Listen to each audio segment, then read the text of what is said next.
కేంద్రంలో బీజేపీ సర్కార్కి ఎదురుగాలి వీస్తుండడంతో రాజకీయ వ్యూహకర్తల అవసరం చాలా ఉందని ఆ పార్టీ పెద్దలు ఒక నిర్ణయానికి వచ్చేశారు. అందుకే గత ఎన్నికల ముందు బీజేపీకి బాగా కలిసి వచ్చిన రాజకీయ వ్యూహకర్త ప్రశాంత్ కిషోర్ మీద దృష్టి పెట్టింది. పీకే అవసరాన్ని గుర్తించిన బీజేపీ పెద్దలు ఆయన్ని చేరదీస్తేనే రాజకీయంగా కలిసి వస్తుందనే అంచనాలకు వచ్చేశారని తెలుస్తోంది. ప్రస్తుతం పీకే వైసీపీకి రాజకీయ వ్యూహకర్తగా పనిచేస్తున్నారు. ఎన్నికల్లో ప్రధానిగా మోడీ అయ్యారంటే అందులో ప్రశాంత్ కిషోర్ టీం పనితీరే ముఖ్య కారణమని ప్రచారం జరిగింది.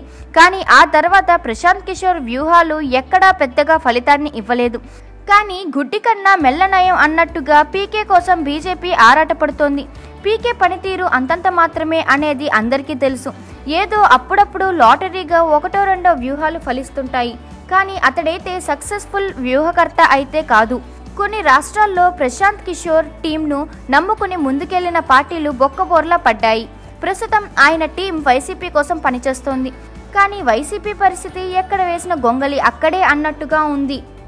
ప్రశాంత్ కిషోర్ని నమ్ముకుని ఎన్నికల బరిలో దిగిన వైసీపీ నంద్యాల ఎన్నికల్లో చిత్తుగా ఆ పార్టీ ఓడిపోయింది. కాకినాడ ఎన్నికల్లోనూ ఇదే పరిస్థితి.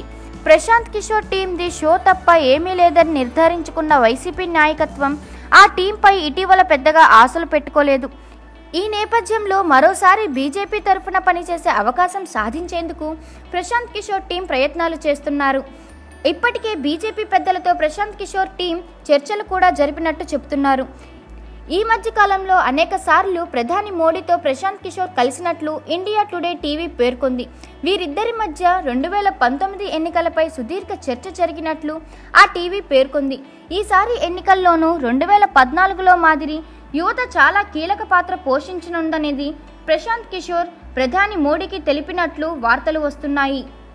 మరి ఈసారి బీజేపీ సైడ్ వెళ్లనున్న ప్రశాంత్ కిషోర్ పరిణామాలు ఎలా ఉంటాయో వేచి చూడాలి. Thank you viewers. ఈ వీడియో మీకు నచ్చితే లైక్ బటన్ టచ్ చేయండి. తాజా 30 ఛానల్కు సబ్స్క్రైబ్ చేయండి. మీ మిత్రులకు షేర్ చేయండి.